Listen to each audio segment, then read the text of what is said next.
ఈరోజు మనము దావీదు కీర్తనలు 23 మొదటి 2 వచనాలు ధ్యానం చేద్దాం. యెహోవా నా కాపరి, నాకు లేమి కలుగదు. పచ్చిక గల చోట్లను ఆయన నన్ను పరుండ చేయుచున్నాడు. శాంతికరమైన జలముల యొద్ద ఆయన నన్ను నడిపించుచున్నాడు. ఆయన నా ప్రాణమునకు సేద తీర్చుచున్నాడు. దేవునికి స్తోత్రం. మరి ఈ వాక్యం మనందరికీ సుపరిచితమైన వాక్యము కాబట్టి మనకి దావీదు ఏమని చెప్పాలనుకున్నాడు? యెహోవా నా కాపరి, నాకు లేమి కలగదు. రెండు విషయాలు మనం గమనించాలి. దేవుడు మనకి కాపరిగా ఉంటే ఏమవుతుంది? దేవుడు మనకి తోడుగా ఉంటే ఏమవుతుంది అనే విషయాన్ని దావీదు మహారాజు తన అనుభవంలో నుండి, తన యొక్క జీవితంలో జరిగిన సంఘటనలను బట్టి ఎంతో చక్కగా వివరించినట్లుగా మనం చూస్తూ ఉన్నాం. దావీదు గొర్రెల కాపరి, గొర్రెలు కాసుకునేవాడు. తన ఇంటిలో కనిష్ఠుడుగా ఉన్నాడు. కుటుంబం అంతయు దావీదుకి తోడుగా లేకపోయినప్పటికీ దావీదు గొర్రెలతో కలిసి గొర్రెలను కాచుకునేవాడు. అలాంటి దావీదుకి ఒక కాపరిగా గొర్రెల్ని ఎలా కాయాలో బాగా నేర్చుకున్నాడు. ఎలా చెప్పగలమంటే, ఒకసారి గొర్రెలు కాస్తూ ఉండగా అక్కడ ఒక ఎలుగుబంటి వచ్చింది.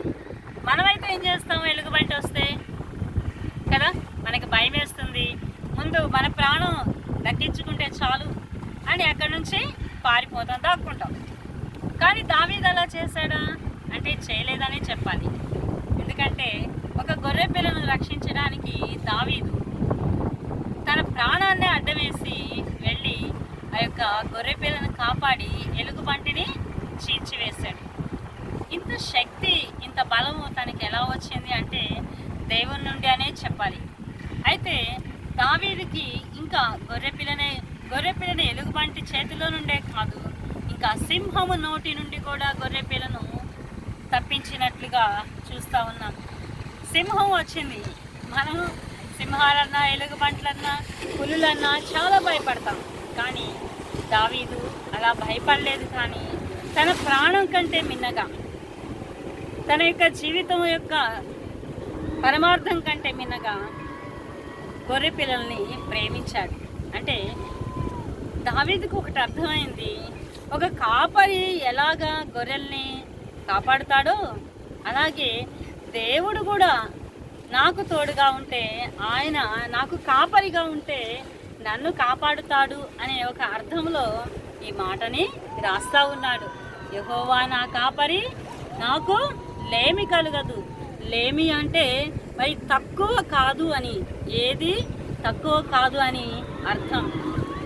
మన జీవితంలో మరి ఏమి తక్కువ కాకుండా ఉండాలి అంటే దేవుని యొద్ద మరి ఆయన మనకి కాపరిగా ఉండాలి. ప్రభువు మనకి అధికారిగా ఉండాలి, మనకి అధిపతిగా ఉండాలి. చాలాసార్లు మన ఇళ్లల్లో ఒక బోర్డు పెట్టుకుంటాం, యెహోవా ఈ ఇంటికి అధికారి, యెహోవా ఇంటికి అధిపతి అని పెడతా ఉంటాం. కానీ మన ఇంటికి అధిపతి ఎవరు? మన ఇంటికి కాపరి ఎవరు? మనల్ని ఎవరు పోషిస్తున్నారు? మన మీద యాజమాన్యం ఎవరు చేస్తున్నారు అంటే మనం దేవునికి అధికారం ఇవ్వడం లేదన్నమాట. దేవునిని మన కుటుంబాలకి కాపరిగా, అధికారిగా మనం చేసుకోవట్లా. బోట్లయితే పెట్టుకుంటున్నాం. కానీ యేసయ్యను ఎప్పుడైతే మన గృహానికి, మన ఇంటికి, మన జీవితాలకి కాపరిగా చేసుకుంటామో, సింహము నోటి నుంచి ఒక కాపరి అయిన దావీదు తన గొర్రె పిల్లని ఎలా కాపాడాడో, అలాగే దేవుడు కూడా మనల్ని సింహం వంటి సమస్యలు, మనల్ని మృంగివేసే సమస్యలు, మన కుటుంబాలని ఆర్థిక సమస్యలు కదా, అనేక సమస్యలు మనల్ని ఒక్కొక్కసారి మృంగివేస్తూ ఉంటాయి.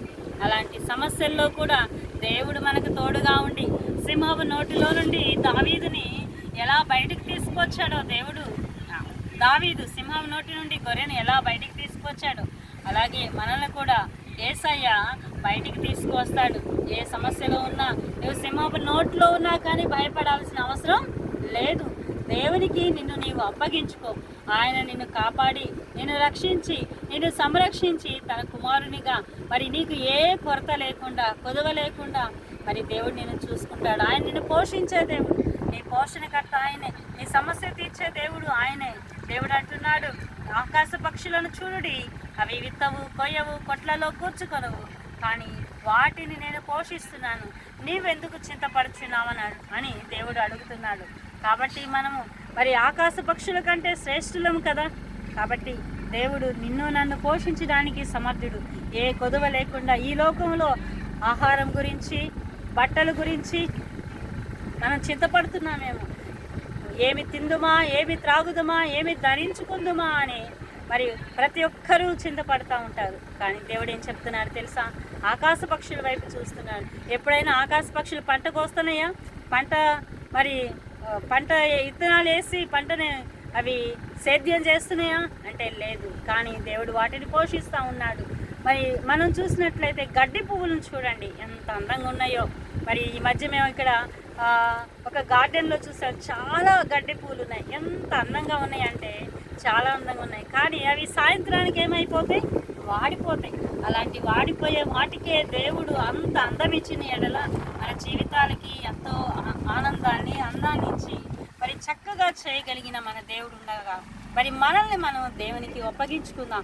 ఆయనను కాపరిగా మన జీవితాల్లోకి మరి మనం గనక మన జీవితాల్లోకి దేవుడిని ఆహ్వానించినట్లయితే, మన గృహంలోకి, మన హృదయంలోకి యేసయ్యను ఆహ్వానించినట్లయితే మనకి ఆయన కాపరిగా ఉంటాడు. నిన్ను పోషించే పోషణకర్తగా, నిన్ను రక్షించే రక్షణకర్తగా, నీ కుటుంబానికి, నీ బిడ్డలకు, నీ సమస్యలను తీర్చడానికి, అంతేకాదండి నరకము నుంచి రక్షించడానికి దేవుడు నీకు తోడుగా ఉంటాడు.